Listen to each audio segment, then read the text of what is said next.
대제사장마다 사람 가운데서 택한 자이므로 하나님께 속한 일에 사람을 위하여 예물과 속죄하는 제사를 드리게 하나니 그가 무식하고 미혹된 자를 능히 용납할 수 있는 것은 자기도 연약에 휩싸여 있습니다. 그러므로 백성을 위하여 속죄제를 드림과 같이 또한 자신을 위하여도 드리는 것이 마땅하니라. 이 종교는 아무도 스스로 취하지 못하고 오직 아론과 같이 하나님의 부르심을 받는 자라야 할 것입니다. 또한 이와 같이 그리스도께서 대제사장 되심도 스스로 영광을 취하심이 아니요 오직 말씀하신 이가 그에게 이르시되 너는 내 아들이니 내가 오늘 너를 낳았다 하셨고 또한 이와 같이 하늘에서 말씀하시되 내가 영원히 멜기세덱의 반차를 따르는 제사장이라 하셨으니. 아멘. 예, 이미 우리가 보아온 대로 육체로 오신 하나님의 아들의 사역을 집중적으로 가르쳐주는 성경이 히브리서입니다. 히브리서의 또 목적이 비춰볼 때 예수님의 신분과 그의 행하신 일을 이해하는 것이 핍박을 당하고 미혹 속에서 환난과 고통 속에 있는 하나님의 자녀들이 하나님의 영광의 나라에 들어갈 때에 얼마나 큰 도움이 되고 위로가 되는지 그 사실이 명백합니다. 그러니까는 하나님의 아들 예수님이 어떤 분이냐, 그가 무슨 일을 하셨느냐가 히브리서를 읽을 사람들, 그러니까는 환난과 핍박을 당하는 자들에게 그 환난과 핍박을 이겨내고 하나님 나라에 갈 것을 소망하는데 세상에 이보다 더 중요한 사실이 없기 때문에 예수님이 누군가, 육체로 오신 신성의 예수님을 말하는 게 아니에요.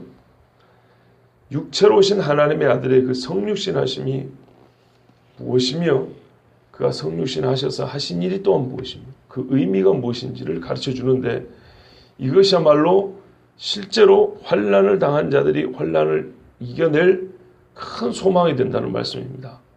그래서 히브리서는 예수님을 잘 믿지만은 핍박과 고통 속에서 유대교로 돌아갈까 말까 이렇게 참 큰 고민을 하고 있는 자들에게 돌아가지 말고 지금 붙들고 있는 신앙을 끝까지 잘 붙들라는 목적으로 쓰여졌는데요. 그 목적을 위하여 이 글이 쓰여진 걸 볼 때 예수 그리스도가 성육신하신 하나님의 아들이라는 것과 그가 하신 일이 무슨 일이냐는 것보다 더 그 환난과 핍박을 이기게 하는데 소망이 되고 위로가 되는 말씀이 없다, 그런 말입니다. 자, 그런데 그 예수님이 하신 일 중에 이제 5장부터는요 본격적으로 대제사장으로서 예수님 하신 일에 집중합니다.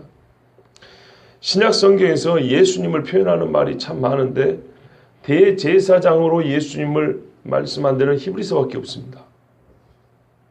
그래서 아주 놀라운 거고요. 더없이 우리에게 중요한 사실입니다. 1절부터 10절까지 보면 대제사장직의 실제 사역을 가르쳐 주는데 그 앞서 예비 단계로 일반적으로 대제사장의 자격 요건이 뭐냐, 자격 요건이 뭐냐, 그리고 어떻게 그들이 임명을 받느냐, 그리고 대제사장의 사역이 예수님에서 어떻게 성취되었는가, 요거를 가르쳐 줍니다. 그리고 실제로 대제사장으로 사신 예수님의 사역을 그 이후에 이제 본격적으로 자세하게 풀어줍니다. 참 오늘 새벽에 유난히 제가 좀 말이 잘 안 나오는데요. 그러니까 1절부터 5절까지, 5장 1절부터 5절까지가 대제사장 예수님을 가르쳐주는 예비 단계라 이런 말입니다. 예비 단계로 예수님이 오시기 전에 이 땅에 제사장이 있었잖아요. 그럼 예수님이 대제사장이라면 이전에 있던 제사장이 예수님 모형이라 그랬으면 뭔가 연속된 게 있어야 된다는 말입니다. 그거를 뛰어넘어야 되는데 그 전에 연속된 게 있어야 된다는 얘기예요. 모형이니까. 그거를 가르쳐준다는 얘기입니다. 일반적인 대제사장과 예수님 대제사장은 이런 측면에서 같다입니다. 같다. 그러니까 최소한의 요건을 갖추었다 이 말이에요. 그리고 그 예수님은 사람 제사장보다 뛰어나다. 요건 그 다음에 할 얘기다 이 말씀입니다. 자, 한번 보겠습니다. 1절에 대제사장마다 사람 가운데서 택한 자이므로 하나님께 속한 일에 사람을 위하여 예물과 속죄 하는 제사를 드리게 한다 그랬습니다. 대제사장의 첫 번째 조건이 뭐냐면 사람이어야 합니다. 왜냐하면 예물과 속죄하는 제사를 통해서 사람을 대표하고 사람을 위하여 제사하기 때문에 제사장은 사람이어야 합니다. 다른 사람을 대표하려면 제사장은 짐승이 아니고 사람이어야 합니다. 대제사장은 단순히 어떤 제사의식의 전문가가 아니고요. 이 제사라는 것은 인간의 죄악성, 죄 때문에 하나님과의 이 근본적인 문제가 쌓여 있다 이 말이죠. 이 근본적인 문제가 죄에 있고 이 하나님과의 화해는 죄 사함에 있다는 것이기 때문에 제사를 집례할 대제사장은 사람이어야 있습니다. 이 일은 본래 하나님께서 계획하신 일입니다. 보시면 하나님께 속한 일이라 그랬지요. 1절 중반에 하나님께 속한 일이기 때문에 이거는 또 사람을 위하여 하는 일이고 이 일을 위하여 예물과 속죄 제사를 바치 하기에 사람 가운데서 택하셨다. 이렇게 되어 있습니다. 말씀의 논리가 그러죠. 왜 사람 가운데서 제사장을 택했냐? 하나님께 속한 일이고 하나님께 속한 일이란 하나님이 사람을 위하여 계획하신 일이고 사람을 위한 이 일의 실제는 예물과 속죄하는 제사를 드리게 하는 일이어야 되기 때문에 그래서 사람이 아닌 다른 이는 제사장이 될 수 없었다는 얘기입니다. 2장 17절에 이미 그러므로 그가 범사의 형제들과 같이 되심이 마땅하도다. 이는 하나님의 일에 자비하고 신실한 대제사장이 되어 백성의 죄를 속량하려 하심이라 이렇게 말씀을 했어요. 하나님의 아들의 성육신은 속죄를 뒷받침합니다. 예수님이 사람이 되신 것은 십자가에 죽으심으로 사람들을 대신하고 대표하기 위해서 십자가에 죽으셨던 것입니다. 그래서 예수님은 일반 대제사장과 같이 사람이 되어야 있습니다. 이게 조건입니다. 두 번째는요. 그가 무식하고 미혹된 자를 능히 용납할 수 있는 것은 자기도 연약에 휩싸여 있음이라 그랬습니다. 제사장은 대신하여 속죄하지만 자기도 같은 죄인이기 때문에 죄인이라는 의식이 있어야 됩니다. 그런데 이 죄인이라는 의식은 누가 갖냐면 거듭난 자가 갖는 의식입니다. 거듭나지 않은 자는 자기가 죄인이어도 죄인이라는 생각을 못합니다.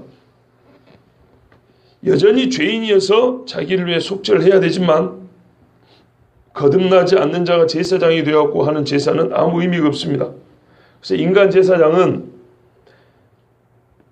자기가 죄인이면서 제사장 역할을 하고 있기 때문에 항상 겸손해야 합니다. 그리고 다른 사람들에게 온유해야 합니다. 자기가 연약함으로 씌워져 있기 때문입니다. 무식하고 미혹된 자를 온유하게 대하는 제사장이 자기도 하나님께 받아들여짐을 믿는 자입니다. 이것이 인간 제사장의 자격 요건입니다. 그래서 4장 15절에 보신 대로 우리에게 있는 대제사장은 우리의 연약함을 동조하지 못하실 리가 아니요 모든 일에 우리와 똑같이 시험을 받으신 이로되 죄는 없으시니라 이렇게 말씀했던 겁니다. 근데 우리가 여기서 한 가지 주목해 볼 것은 우리와 똑같은 몸을 가지신 예수님, 모든 인간과 똑같은 연약함을 가지신 예수님을 아까도 한 말씀드렸지만 인자, 그리스도, 하나님의 어린 양 뭐 이렇게 표현해도 문제될 것이 없는데 히브리서는 유독 대제사장으로 표현한다는 겁니다. 제사장의 요건이 바로 사람이어야 하고 사람의 연약함을 가진 자라 했기 때문에 진정 사람의 죄로 말미암아 고통하는 것까지 다 경험한 자라야 진짜 제사장이 될 수 있기 때문에 예수님은 사람이 되셨고 사람이신 하나님 예수 그리스도야말로 완벽한 제사장의 자격을 갖춘 분이십니다. 그러므로 백성을 위하여 속죄제를 드림같이 또한 자신을 위하여도 드리는 것이 마땅하니라 그랬습니다. 우리가 이미 예수님의 제사장으로 자격 요건을 앞당겨서 들었지만요. 일반장의 제사장의 요건을 통하여 알게 된 사실 그리고 제사장의 자격 요건 그리고 한계에 대해서 또 하나 드려야 될 말씀이 있는데 그건 뭐냐면 모든 일에 우리와 똑같이 시험을 받으신 이로되 죄는 없으시니라는 말씀입니다. 요거를 기억하고 보면 일반 제사장은 자기를 위하여도 제사를 지내야 되지 않습니까? 그런데 예수님은 죄가 없기 때문에 자기를 위하여 대속하는 제사를 먼저 드릴 필요 없습니다. 레위기 8장 14절부터 17절에 보면 모세가 먼저 송아지를 끌고 와서 대제사장 아론을 위하여 속죄하는 제사를 드렸다 이렇게 되어 있습니다. 그러니까 이 3절까지 무슨 이야기냐면 제사장이 되려면 사람이 하고 또 자기가 대신하여 제사를 지내주는 이 사람들에 대하여 같은 죄인으로서 겸손하고 온유한 마음을 가져야 된다는 겁니다. 이 제사장의 요건이고 자세입니다. 그러면 최소한 우리에게 진짜 오실 진짜 제사장도 사람이어야 되는데 예수님이 사람이 되셨고 모든 인간의 연약을 다 경험하심으로써 자기가 그 연약함에 휩싸인 제사장의 요건을 갖췄다는 겁니다. 그런데 사람 제사장은 죄인이에요. 모든 죄인으로서 제사장이 갖춰야 될 자격과 요건을 다 갖추셨는데 예수님은 죄가 없어요. 그러니까 이게 얼마나 더 위대하시냐 이런 말이에요.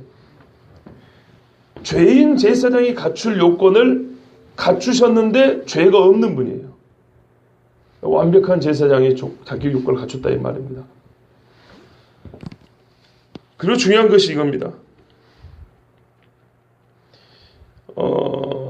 세상에서는요, 자격 요건을, 세상에서는 요가 아니고 세상에서도 자격 요건을 갖추었다고 해가지고 항상 그 모든 일에 다 그 사람이 관여한다거나 그 직무를 맡을 수 있는 건 아니에요. 말하자면 똑같은 자격증을 갖고 있어도 사장이 뽑는 자가 우리 회사에 들어와서 일을 하는 거예요. 이름하여 임명이라고 그럽니다. 임명. 그죠? 그러면은 똑같은 레위인이어도 하나님이 불러요.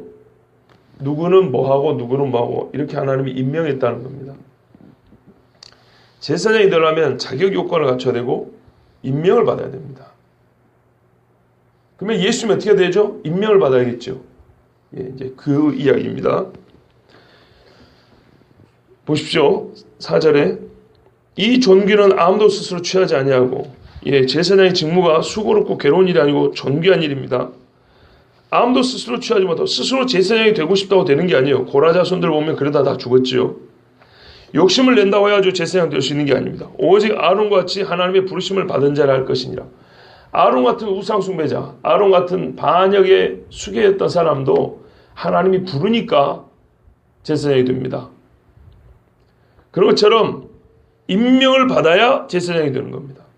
임명은 상위 권위자가 하위 권위자에게 말 그대로 권위를 입혀주는 일입니다. 제사장은 하나님께 속한 일로서 하나님께서 정하신 구원 계획에 들어있는 이 직무이기 때문에 절대로 사람이 그 일의 주관자가 될 수 없습니다. 하나님이 주관합니다. 그래서 하나님이 임명하고요. 하나님이 임명한 것은 사람이 폐하거나 변경할 수가 없습니다. 또한 임명을 한다는 것은 뭐냐면 그 직무 수행의 방법을 정하는 겁니다. 왜 그러냐면 하나님께서 하실 일에 대하여 하나님께서 불렀잖아요. 그러면 그 직무 수행을 자기 마음대로 할 수 없죠. 회사에서 사장이 뽑습니다, 사람을. 그리고 너는 이 부서에서 이런 일을 해, 이렇게 합니다. 그렇게 일을 합니다. 그게 임명입니다. 예수님께서 제사장이 되어가지고 하신 일은 5절에 보시면 스스로 영광을 취하심이 아니요 그랬죠. 예. 하나님의 영광을 위한 방법이 아니면 절대로 하지 않습니다.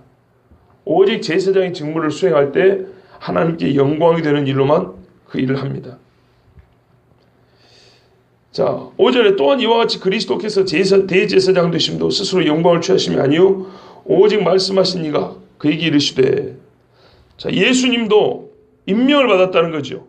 임명을 받아가지고 어떻게 했어요? 하나님의 영광을 위하여서만 대제사장의 사명을 감당했다는 것입니다. 그죠? 예, 예수님도 이와 같이 그랬어요. 이와 같이 자격도 갖추었고 임명도 받아가지고 오직 아버지께만 영광이 되도록 대제사장 사역을 감당했다, 이런 말씀입니다. 그러면서 구체적으로 예수님이 어떤 자격 요건을 갖췄는지 시편 2편 7절 말씀을 인용해 가지고 말씀합니다. 오직 말씀하시니, 즉 그러니까는 성부 하나님께서 그에게, 그리스도에게 뭐라 하냐면 너는 내 아들이니 내가 오늘 너를 낳았다 그랬어요. 여러분, 낳으셨어요. 태어나셨다고요. 이 땅 육체로 오셨다는 겁니다. 자, 1차적으로 예수님의 제사장 자격 요건은 합격입니다. 사람이 되셨어요. 완벽한 사람이 되셨죠? 그리고 아까 4장 15절에 본 대로 모든 인간의 연약함을 다 당하셨죠. 그래서 인간 제사장이 연약에 휩싸여 있는 것처럼 예수님도 인간의 연약함 한계를 다 겪으셨어요. 그거는 이미 우리가 며칠 전에 다 들은 말씀입니다. 자, 그 다음에 어떻게 임명을 받았냐? 6절에 보시면 또한 이와 같이 다른 데서 말씀하시되, 이 다른 데는 시편 110편 4절입니다. 내가 영원히 멜기세덱의 반차를 따르는 제사장이라 그러셨어요. 시편 110편 4절에 이렇게 되어 있습니다. 여호와는 맹세하고 변하지 아니하시리라. 이르시기를 너는 멜기세덱의 서예를 따라 영원한 제사장이라 하셨도다. 그럼 멜기세덱이 누굽니까? 창세기 14장 18절에 살렘 왕 멜기세덱이 떡과 포도주를 가지고 나왔으니 이는 지극히 높으신 하나님의 제사장이었더라. 그가 아브라함에게 축복하여 이르되 천재주제시오 지극히 높으신 하나님이여 아브라함에게 복을 주시옵소서. 너희 대적을 내 손에 붙이신 지극히 높으신 하나님을 찬송할지로다 하며 아브라함이 그 얻은 것에서 10분의 1을 멜기세덱에게 주었더라 그랬어요. 지극히 높으신 하나님의 제사장, 복의 근원인 아브라함을 축복했던 자, 아브라함에게서 11조를 받았던 자, 즉 아브라함이 11조를 바쳤던 자입니다. 그리고 히브리서는 저기 뒤에 7장 가면 이 멜기세덱에 대해 다시 한번 이렇게 설명합니다. 한번 봐보십시오. 히브리서 7장 1절에서 7절까지 눈으로 같이 읽으면서 한번 들어보십시오. 이 멜기세덱은 살렘 왕이요 지극히 높으신 하나님의 제사장이라. 하나님의 제사장이죠. 여러 왕을 처수 죽이고 돌아온 아브라함을 만나 복을 빈 자라. 아브라함이 축복해 준 사람. 아브라함이 모든 것의 10분의 1을 그에게 나누어 주니라. 10분의 1을 받은 사람. 이건 창세기와 똑같죠. 그 이름을 해석하면 이게 이제 해석이 들어갑니다. 이 사건에 대한 해석이 들어갑니다. 히브리서가 먼저는 의의 왕이요, 그 다음은 살렘 왕이니 그 평강의 왕이요. 이거는 이사야에서 예수님에 대하여 한 말입니다. 그죠? 평강의 왕이요 영존하신 아버지라. 그죠? 그 어깨는 정사하고 원세를 메웠고. 의의 왕, 사람이 누가 의의 왕인데요? 살렘은 평화롭다, 샬롬에서 나온 말입니다. 평강의 왕이란 말이죠. 아버지도 없고 어머니도 없고 족보도 없고 인간 중에 이런 사람 없습니다. 시장한 날도 없고 생명의 끝도 없어. 역시 이런 사람이 없습니다. 하나님의 아들과 닮아서, 이게 핵심입니다. 하나님의 아들과 닮아서 하나님의 아들의 표상으로 주신 사람입니다. 실존 인물이지만 항상 제사장으로 있는, 항상 영원히. 이 사람이 얼마나 높은가를 생각해보라. 우리가 이 멜기세덱을 보면은 이 생각을 해야 된답니다. 그가 얼마나 높은가. 나중에 이제 해당 본문에서 다시 자세히 보겠지만요. 조상 아브라함, 우리 믿음의 조상 아브라함도 노량물 중에서 10분의 1을 그에게 주었대요. 레위의 아들들 가운데 제사의 직분을 받은 자들은 율법을 따라 아브라함의 허리에서 난 자라도 우리가 아는 제사장들은 전부 다 아브라함의 후손인데 이 사람은 아브라함보다 먼저 있는 자라는 겁니다. 자기 형제인 백성에서 10분의 1을 취하라는 명령을 받았으나 레위 족보에 들지 아니한 멜기세덱, 레위인도 아닌데 제사장이에요. 아브라함에서 10분의 1을 취하고 약속을 받은 그를 위하여 복을 빌었나니 논란의 여지 없이 낮은 자가 높은 자에게서 축복을 받느니라. 그럼 누가 높다는 거죠? 멜기세덱이 아브라함보다 높다는 거예요. 세상에. 우리가 아는 인간 제사장은 아론이 최고인데 아론은 아브라함의 허리에서 난 자, 아브라함의 후손입니다. 아브라함보다 낫습니다. 멜기세덱은 아브라함에게 축복을 빌어준 자고 아브라함보다 높습니다.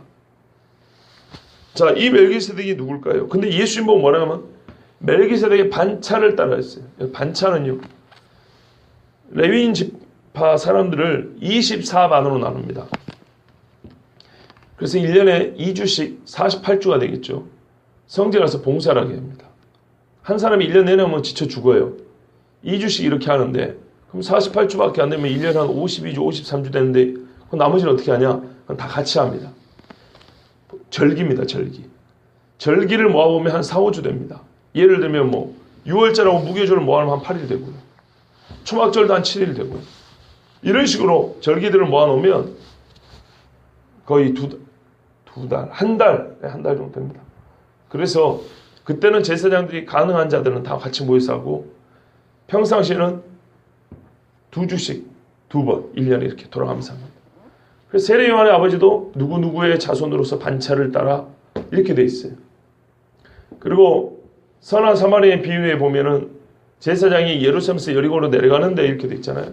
자기 반차 순서에 따라 가지고 가서 봉사 섬기고 자기의 몫을 취해가지고 직무를 마치고 집에 가는 길이다 이런 말이에요. 그렇기 때문에 이 반차는 자기 순서라는 말도 있고 반차라는 것은 같은 반차에 있다는 말은 이 제사장들의 지위와 격이 동일하다는 얘기입니다. 하는 일이 똑같다 이 말입니다. 아론의 반차를 따르면 아론이 하던 제사장의 직무를 그 뒤따르는 사람이 똑같이 하는 겁니다. 순환하면서. 멜기세덱의 반차를 따른다 말은 멜기세덱이 했던 일을 멜기세덱의 뒤를 이어서 그와 똑같은 직무를 감당한다는 겁니다. 인간 제사장 누구도 멜기세덱의 반차를 따르지 않고 아론의 반차를 따릅니다. 그런데 우리가 아는 예수님은요. 우리가 지금까지 아론을 예수님의 예표로 보았지만 진짜 말 그대로 그림자에 불과합니다.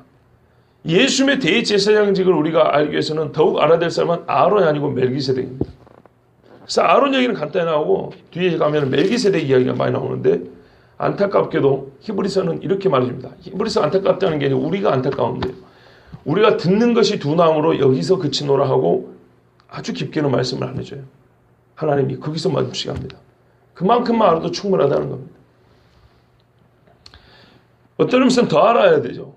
그런데 이 히브리서를 읽는 히브리 사람들이 그때 시험 중에 있었기 때문에 이만큼 가르쳐 주신 거고 뭐 그 정도도 우리는 충분하다고 하나님께서 그렇게 이제 정하시고 그만큼 기록해 두신 거예요. 자,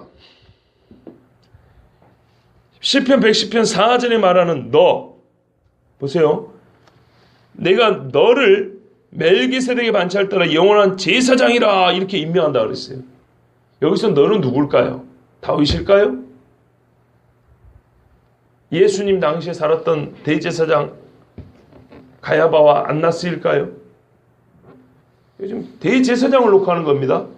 그런데 멜기세덱을 뒤따르는 제사장 그 사람이 너라고 부름을 받은 거예요. 내가 너를 멜기세덱의 뒤로 임명한다 이렇게 해놨어요. 그런데 사람 중에 누구도 멜기세덱의 반차를 따르는 사람은 없고요. 그럴 만한 자격을 갖춘 사람도 없습니다. 그렇지 않습니까? 다 아론의 후손이죠. 따르면 아론의 반차를 따르는 겁니다.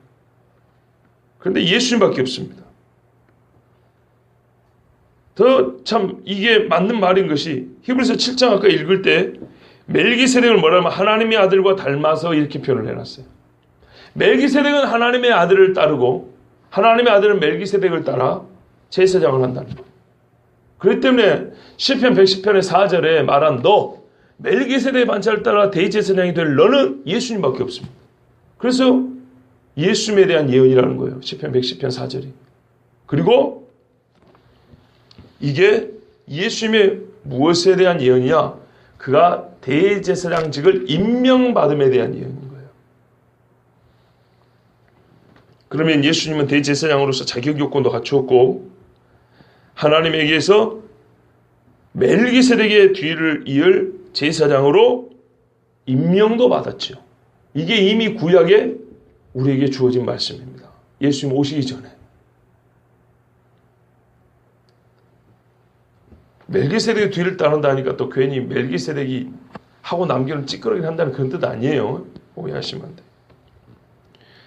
자, 여기서 우리가 또 하나 놓치면 안 되는 게 있는데 그게 뭐냐면 아까 110편 4절에 제가 한번 다시 읽어드릴게요. 여호와는 맹세하고 변하지 아니하시리라 이르시기를 너는 멜기세덱의 서열을 따라 반차를 따라 영원한 제사장이라 하셨도다. 이 뒷부분을 우리가 강조하는데 앞부분도 잊으면 안 돼요. 뭐라냐면 여호와가 자기 스스로 맹세하고 변하지 아니한다고 하면서 임명했다는 거예요. 예수님이 멜기세덱의 반차를 따는 제사장이라는 것은 절대로 변하지 않는 하나님의 맹세라는 것입니다.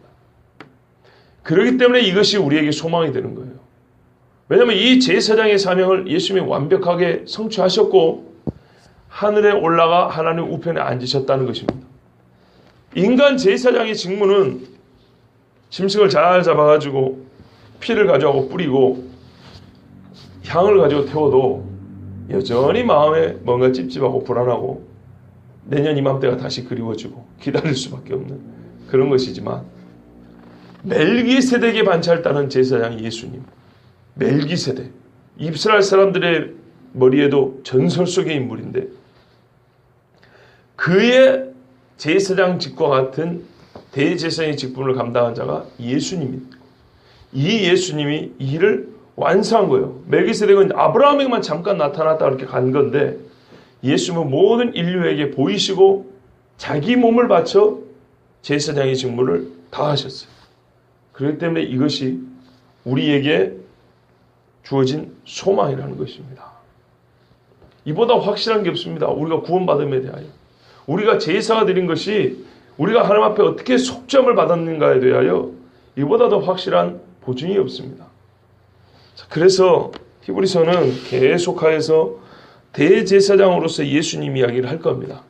오늘은 최소한의 예수님이 어떤 자격을 가지고 제사장이 되셨는가, 그리고 그가 임명받으심에 대하여 이런 자격을 갖추셨고 하나님께 이렇게 임명을 받아 우리에게 제사장 되신 것이 확실하다, 요 말씀을 해주셨습니다.